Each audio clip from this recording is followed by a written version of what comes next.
éjszakákat járom, keresem a boldogságom, bánatomban dúdolom.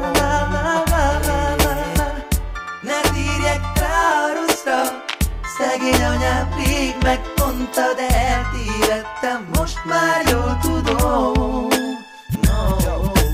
8 évesen a suli büfében láttam a gazdag gyerekek megveszik a legfinomabb csokikat és a legnagyobb szendvicseket, és a csórok lehajtott feje, szégyenükben oda se néztek, mert attól a ténytől féltek, ki ne derüljön, hogy szegények. Inkább étlen szomjan korgógyomorral visszamentek a terembe, és kopogó szemekkel nézték, ahogy a jól lakottak nevetnek.